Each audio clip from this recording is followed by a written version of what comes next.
Hello, friends, and welcome to a tradition unlike any other, the Humpnostication Proclamation for the Masters. I'm joined this evening by two very prestigious guests. From Gup's Corner, who happens to make this whole broadcast possible. It is their director of, I don't even know what it's called, but it's a very fancy title.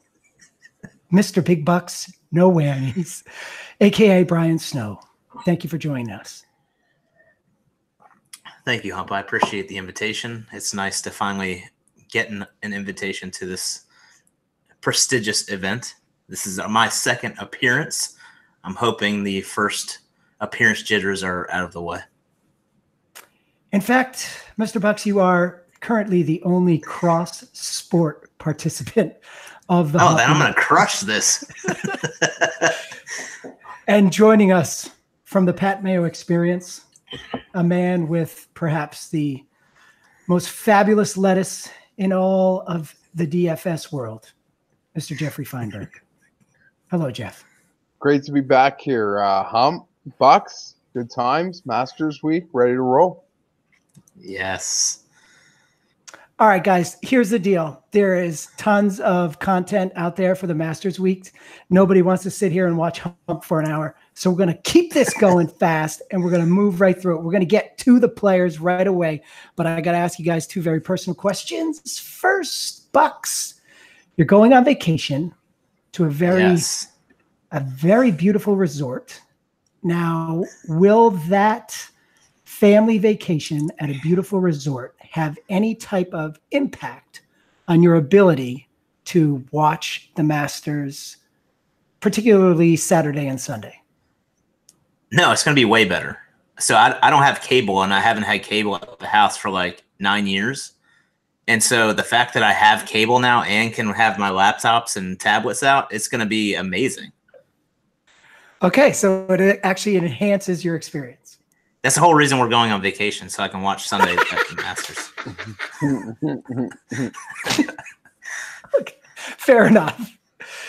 And Jeff, I did see on the tweeter that you were home alone with your child this weekend. Your wife was out free. How did that experience go? Was there anything absolutely bizarre that happened? No, I don't think so. I had to go to work. I had to go to work on Sunday to record the Masters show because, Pat's smart and we want that thing up early. So I had to just sort of call in a reinforcement. But no, it was good. It worked out. My wife's great. She got to get away, but I'll be calling in my points this weekend to take it all in. So there's a method to that too. Like she, subconsciously now she'll even feel like she got to even step up. Whatever. Step up the mom game. She's got to step up. No, I'm putting my foot in my mouth to say that. Actually, everything's great. Okay. You're not supposed to start fires, Jeff. Yeah. I almost did actually before we went on air.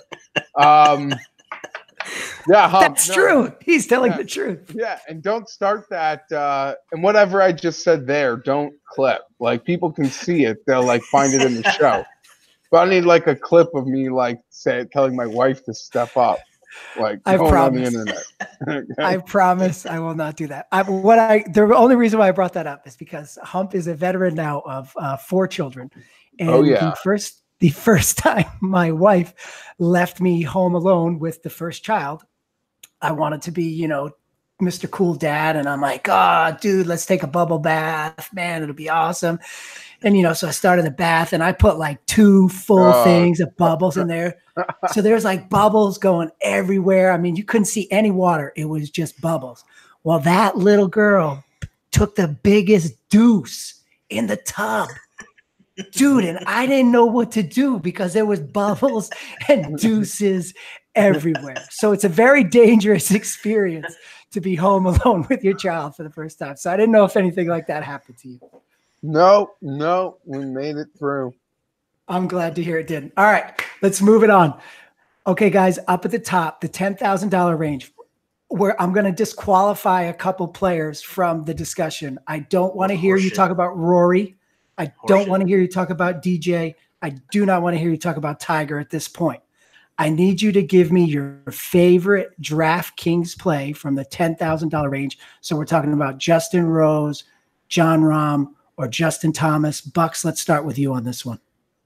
Yeah, so my favorite would be Rose. I'll say that it was very difficult. I mean, all three guys are elite. All three guys are in the top 15 in the stat model I ran courtesy of Fantasy National. All have major pedigrees, all three like Augusta National. Going Rose because JT has been fighting it lately, and Augusta isn't that get-right kind of track, especially when his iron play, which is typically elite, has been off. Rahm I like this week for the same reasons, but I downgrade him just under Rose because of his mental state. If Augusta gets to a point where it teeters on the edge of fair and unfair, and in that conversation, we know he has the ability to just blow up. And so Rose is rounding into form. He seems to have found his new sticks, and he's the world number one for a reason. So I'm going Rose. Okay, Jeff, Rose, Rahm, or JT? For me, this is actually a pretty easy decision, and I'm going Jon Rahm.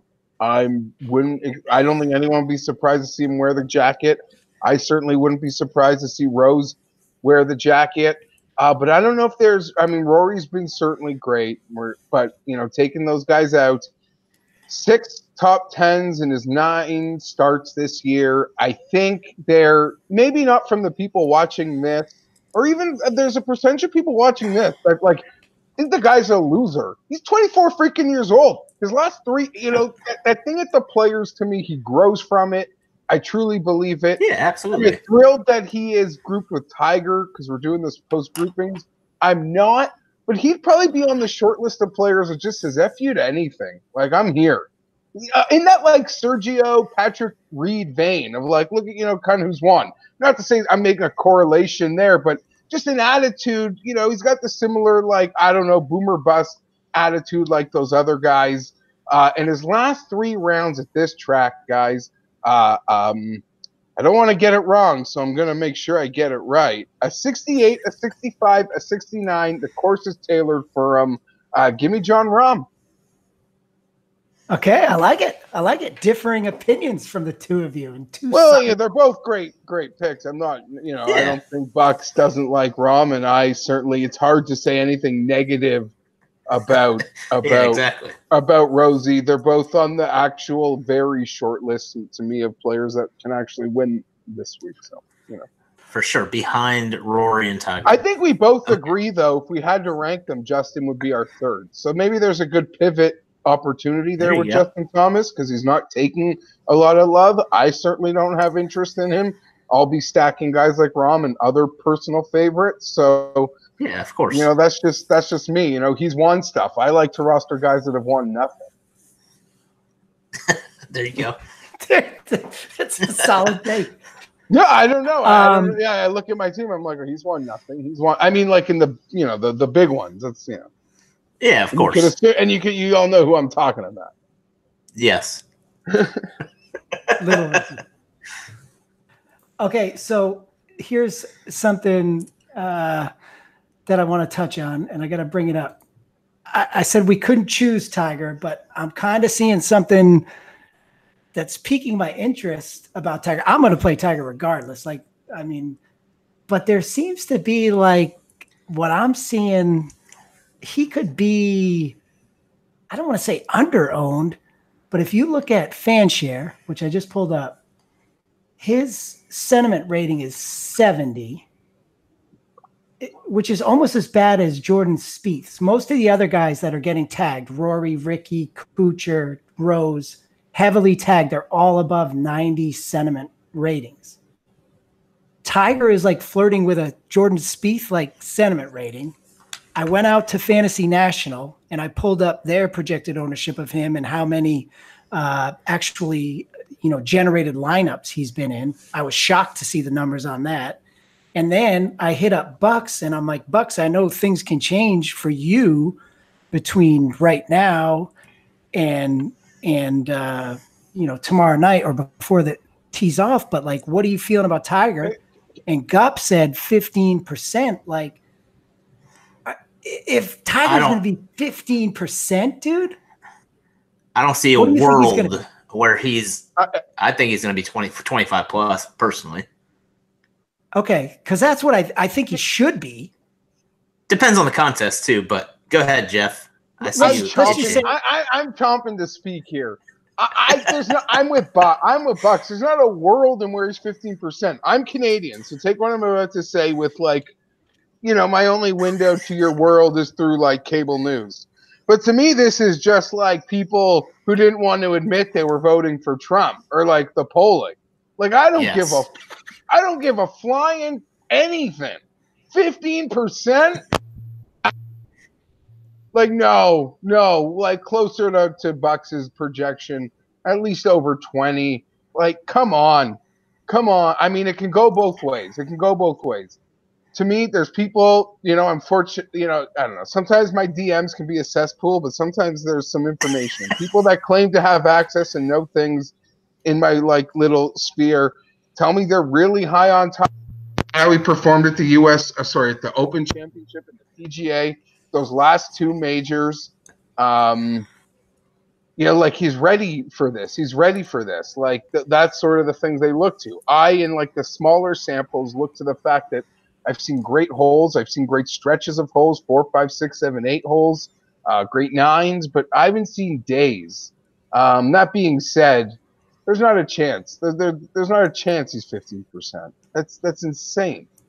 I agree. Okay, just for the record, I'm in agreement with both of you guys. But I noticed this today, and then when I talked to Gup and he said that, I was like, what the bananas? Like under 20 is crazy. But we'll see. Nobody's gonna know until the thing kicks off. But I don't see that happening. If it does, pants off, right? I mean, right?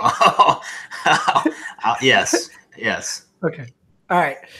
Okay, $9,000. This time sorry, Jeff, I'm going to disqualify Ricky.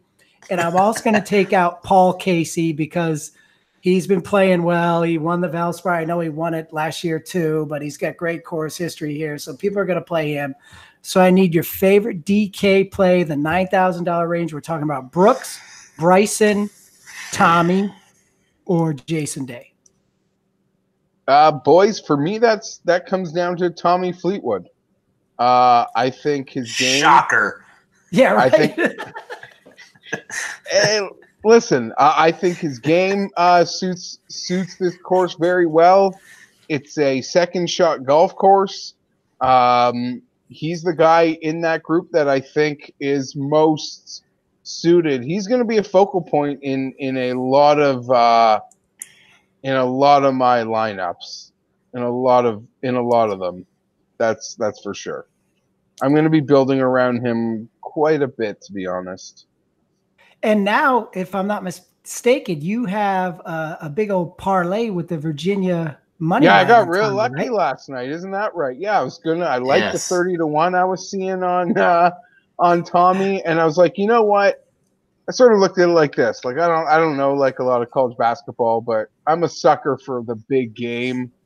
The big game where, it's TV time and I'm just going to watch it because it's the big game. And, I don't know. Found myself, I'll bet Virginia, and I put a little on Virginia by itself. And then I figure, I don't know if this bet loses, it loses. Instead of betting more on Virginia, I'm going to try some with Tommy. So I got him to about 54-1. So I'm pretty excited about that. There you go. Again, he's, as I kind of alluded to before, I have a habit of liking guys that, haven't won anything over guys that are quite a bit more proven, especially in North America, sitting in and around them. The Brooks thing, it's its own little animal. He kind of does feel like he's being disrespected again. But I don't know, Tommy with that 17th last year, he contends almost every time. He contends almost every time he goes out, so I expect that to happen again. Okay, Bucks, Brooks, Bryson, Tommy, I know you're not playing Day because I did watch the Smash Factor pod. So Brooks, Bryson, or Tommy? First, I think you should overlay Jeff's video of him screaming at Tommy at the Honda last year. I was actually looking. Can you send that to me? Could you send that to me? Because I couldn't find people give me shit for that video. I loved it. I was there. I was next to you. Yeah, I know you were. I don't know. He loved it. He loved it. Yeah, he legit. Anyways. Okay, first of all, no, sorry. He made an amazing up and down. He made an amazing up and down from the bunker. And he hit like a 28-foot putt, like to save par.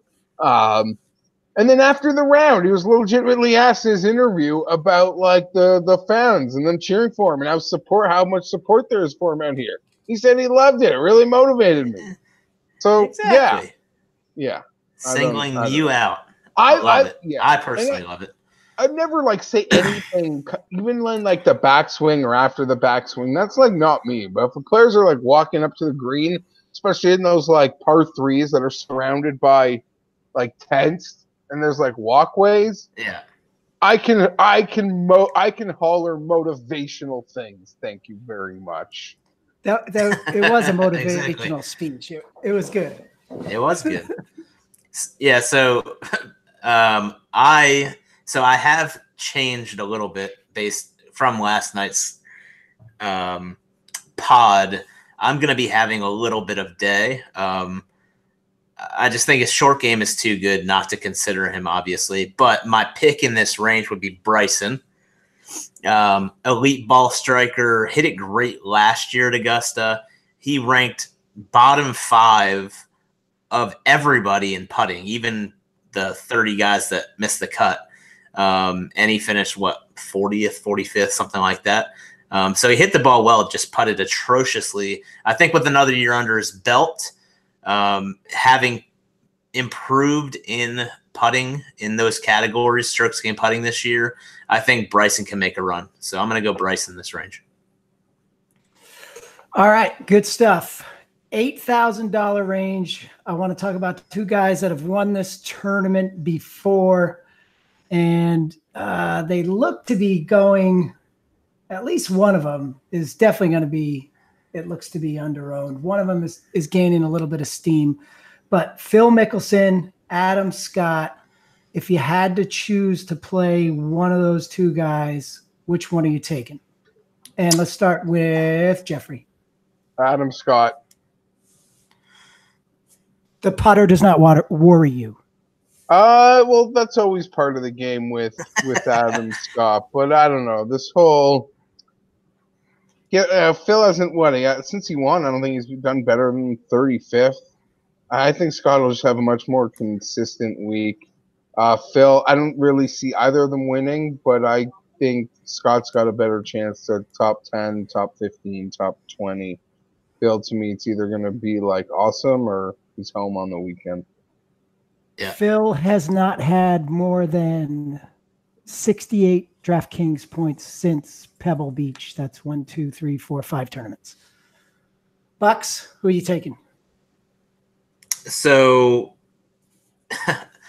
I am likely not playing either of these guys, but of the 2, I would take Phil. He loves Augusta. He has not played fantastic here of late, like Jeff and you already mentioned, but his short game is still on point. I want to say Scott just because of all the other pieces of his game. I mean, he is still an elite ball striker. So he's going to have a bunch of opportunities, but good Lord, man. I mean, the guy has been fighting his putter for what seems like forever. And much like JT kind of needing a get-right moment and Augusta probably not being that place, Augusta's greens are definitely not the get-right greens for a guy that is struggling with his confidence in his flat stick, especially if they get him running at a 14 or something like that. I think his game, the rest of his game is going to have to be on fire for him to contend. Like Jeff said, I don't think either of these guys give it an actual run, but I would take Phil. I would. I mean, not to just. I guess I don't know. I'm actually a much bigger Phil fan than I was a few years ago. His new sort of shtick has grown on me, like on many levels. Like even today, do you see he's like warming up, and there's like loose hundos like nearly slipping out of his pocket. Yeah, that's funny. He's my spirit animal. I love it. Yeah, and he's ready to go. He's always ready. You know, whoever's in his Tuesday games at Augusta, that's a long running thing. Yep. But he hasn't T20'd here in 3 years. I could argue, maybe some of his Augusta magic sort of falling. But it is the Masters, and we see guys bring it all the time. 49. Well, he's 49, right? Yep. Yeah. What's so that jack number? Yeah, he would be the oldest. Yeah. I didn't even think of that. I didn't consider that. That's interesting. 49 against 48. All right, $7,000 range. We're going to go to Bucks first on this one. Hump has an affinity for Australian golfers. I love them all. I want you to choose one Australian in this range that both of them are looking like middle of the road right now. Mark Leishman or Cam Smith? Who you got? Yeah, this is such an easy call for me. It's going to be the Golden Cherub, Cam Smith. World number 28. Played solid at Augusta, does everything fairly well. Nothing kind of like pops. He plays par fives well. His recent form is troublesome once I dug in, but I'm still going to go there. I am perpetually not a Leishman fan, and I just love the Golden Cherub. So, all right, Jeff. I'm going with Mark Leishman. It was actually a pretty easy decision. I guess I'll add in the fact that he's going to be a guy that I'm actually going to be betting this week at 50-1 to win. So you put him in a head-to-head versus someone who I'm not betting to win. I'm sort of blinded by that, but he's a guy that I think is going to be on a lot of my rosters. I think he's a guy that's going to be quite popular, to be honest. Aussies get around here quite well. They're both Aussies, but I'm making the case for Mark to win this thing. The bigger of the two Aussies. Yeah, his form has been quite strong. I thought he had a great little match play. Lost a tough match to Louis, who was playing well. But I think I'm quite confident Mark's going to T20 or better. Well, I'm expecting better, but on the low end. Of course, yeah. Yeah. I like it. I love how both of you had differing opinions and they were both easy decisions. These are pretty close calls for a lot of these. All right, well, we're gonna move from Australia over to the motherland. I don't know, England. So no Ian Poulter allowed in this answer.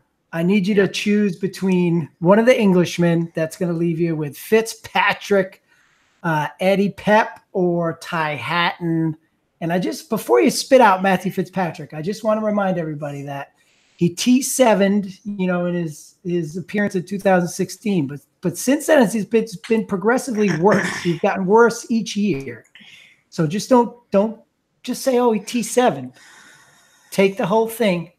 Give me one Englishman. Jeffrey, lead us off.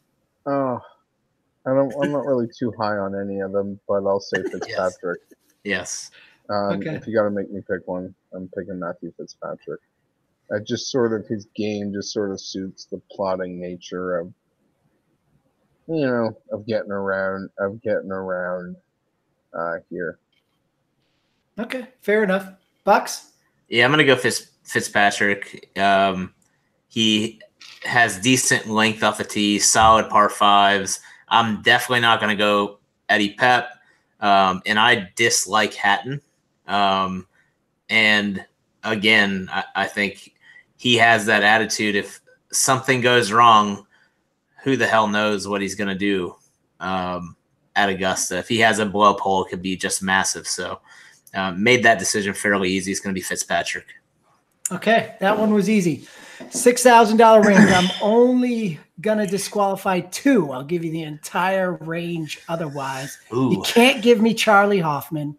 And you can't give me the DFS darling Killer Keith. You can give me anybody else in that $6,000 range. Bucks, you're going to lead us off here. Yeah, there's actually quite a few guys down here that I like, and that's not uncommon for the Masters in the way they have the pricing. But I like Emiliano Grillo this week. Has a couple made cuts here. He is a model of consistency throughout his game. A lot of people will say that the length worries them with Grillo, but he's middle of the road when it comes to driving distance. And so it's not like he's crazy short or anything, but he hits a ton of fairways, a ton of greens. And so I think he's going to give himself opportunities, and that's what you're looking for at Augusta. As long as his putter isn't ice cold, I think he makes the cut. I think he topped probably 30s, but at $6,800, if you got a guy that somehow heats up for a round or two and T10s, I think that's what you're going for. Give me JB Holmes. Ooh. I like JB Holmes a lot this week. Yeah, JB Holmes, 6,800. He's got some wins and corollary courses that seem to work. So I don't love the range, but give me JB Holmes. Yeah, JB was another one for me.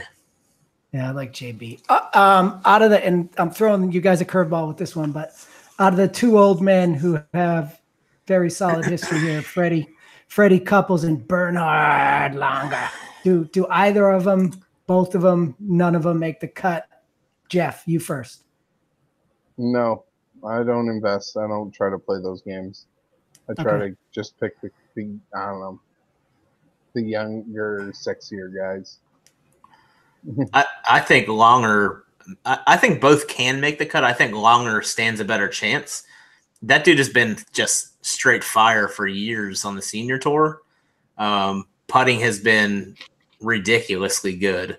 But overall, his game's still there. He's still in good shape. I mean, he's not crazy long or anything, but overall game and his iron play is fantastic. So I'm not saying I'm playing a bunch of them. I'll probably have a couple darts in like the millie, but for that price, sure. Okay. And then in the same kind of vein, is there an amateur in this year's field that you feel will make the cut? I want Jeff to lead this one off as well. I know you're not going to play one, but do you think one will make the cut? Victor Hovland. Okay. Does that work? I don't know. Very convincing. Very convincing. I love it. Tell us why, Bucks. Yeah. Why will Victor Hovland make the cut? Yeah, I think he, especially for his price, I think he has the talent of I think he's the potential talent of quite a few guys in the field. And when you look at what he really excelled at in college, he has he dominates par fives.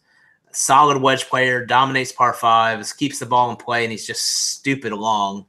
And so I do like Hovland this week as like kind of that flyer. Again, I'm gonna have an entry in the 3K, a couple in the 555, and then I'm gonna max the millie. He will be probably 5% for me in the millie, throwing some darts so I can go stars and scrubs. I mean, really, there's only two amateurs that have a legitimate chance, and it's Hovland and the Takumi Kanaya, or however you pronounce his name. But he's the Asia Pacific champion. He's 7th in the world amateur rankings. And once you get past him, the next closest guy's like 60th or something. So. Okay, cool. I like this secondary knowledge there. All right, Bucks, your favorite, somewhat under the radar play on DK. Don't worry about price, but whoever you think is going to play well, that's kind of flying under the radar. Who are you taking? So I have two here, but I'll ask you guys if you think he's flying under the radar. Do you think Keegan is flying under the radar? I would say no. Okay. Then I'm going to pivot to Chucky Three Sticks. I like both of those guys, but I do like Chucky at the same price point. Game is solid, great mold for Augusta. Top 50 in the world, has a string of really, really solid finishes. I think in his last 10 events, he has 8 top 25, so the dude's solid. All right. And Fienberg, I want your favorite outright bet with odds of 50-1 or longer. If somebody's out there and they're saying, I just want to throw a little bet on the Masters, they don't know who to take, but they want to take a pretty long shot. Who are you going to give them? Patrick Cantley, baby. All right. I dig it. I like a lot of Patrick this week. Yeah, I saw that. All right. Who wins, Bucks? Of anybody? Your Masters champion. Who's your Masters champion? You're not blocking me? No. Take them all. Realistically, I think it's Tiger this week. Okay, Jeff. Oh, he muted. There he goes. Sorry. Jeff, who wins? You could hear the crying baby. John Rahm. But if that's because most people don't like when I say Ricky Fowler, because that's like me saying that. That's like when I bet the Chargers to win the Super Bowl. You know. Yeah, I don't know why I listened, but Ruvolo talked me into betting the Chargers last year for the Super Bowl. What a terrible bet. Like, come on, man. I got nothing on that. Nah, come on. There was like a moment around Christmas. You probably thought I may have something here. Oh, yeah. I was watching it for sure. Yeah. Absolutely. It's like all right, boys. No, go ahead, Bucks. No, I just said it's like Rahm winning the Masters this year. Well, I'm going to do this. All signs point to Rory. I mean, he's in the finest form. He's got the insane course history here. So my head says there's nobody that can argue that pick. Nobody on this planet. So I'm not going to take him though. I'm going to take Little Ricky. That one's from a boy Fienberg. Little Ricky gets it done.